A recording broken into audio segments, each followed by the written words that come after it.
Hello বন্ধুরা, আজকে অল্প একটু লাই শাক ছিল, ওই লাই শাক দিয়ে কী বানাচ্ছি চলুন তবে দেখে নিই। এগুলো কিন্তু বড় বড় পিস করে কেটেছি এইভাবে, আমরা 4 জন, তো সেইভাবেই কেটেছি একটু শেপে, যেন বাচ্চাও খুশি হয় আর বড়রাও খুশি হয়। আপনাদেরকে দেখাচ্ছি তেল আমি কতটুকু দিচ্ছি, একদম কম দেব কিন্তু একদম কম। আপনারা আপনাদের হিসাবে খাবেন, কিন্তু চেষ্টা করবেন তেলটা কম খেতে। তেল যত কম খাবেন তত শরীর সুস্থ। এর মধ্যে দিয়ে দেবো একটু গোটা জিরা। আমি গোটা জিরা, কালো জিরা এগুলো খুব বেশি খাই, মানে মশলার গুঁড়াটা আমি কম খাই, কিন্তু এই সিডগুলো আমি একটু বেশি খাই। তো দিয়ে দিলাম এটা।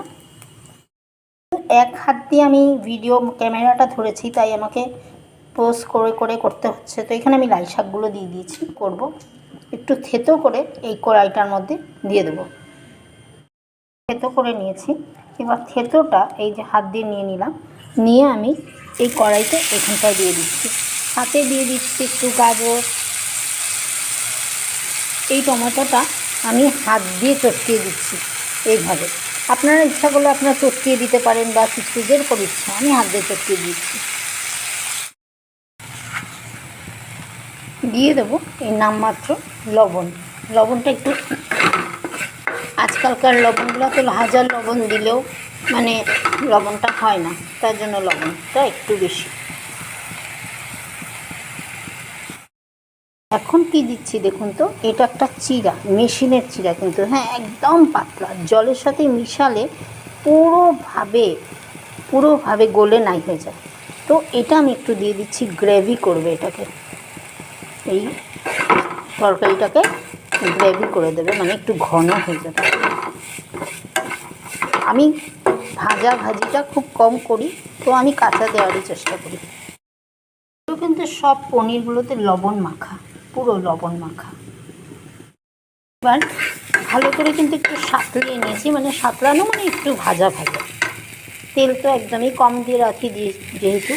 এবার পুরো জল দিয়ে দিলাম,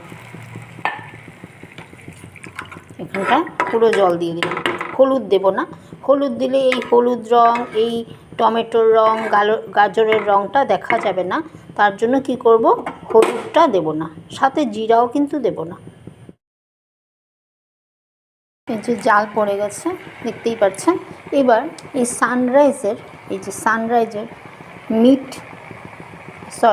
সানরাইজের মাছের যে ঝোলে দেওয়া মশলাটা, এগুলোর দাম কিন্তু বেশি না, 5 টাকা করে। তো এগুলো অল্প দিয়ে দিই, আমি সব খাওয়াতেই না অল্প একটু দিয়ে দিই, এটা নামমাত্র। একটু সুন্দর গন্ধ বেরোয় আর খেতে একটু মোটামুটি ভালোই লাগে। তো এই মশলাটা আমি দিয়ে দেবো এখানে।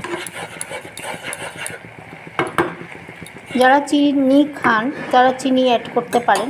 আমি যেহেতু আমার ঘরে সুগারের পেশেন্ট আছে, আমার হাজব্যান্ডের অলরেডি, যখন আমার বয়সটা কম ছিল তখন বুঝতে পারিনি, চিন্তা প্লাস খাওয়ার ঢঙে আজকের থেকে অনেক বছর আগে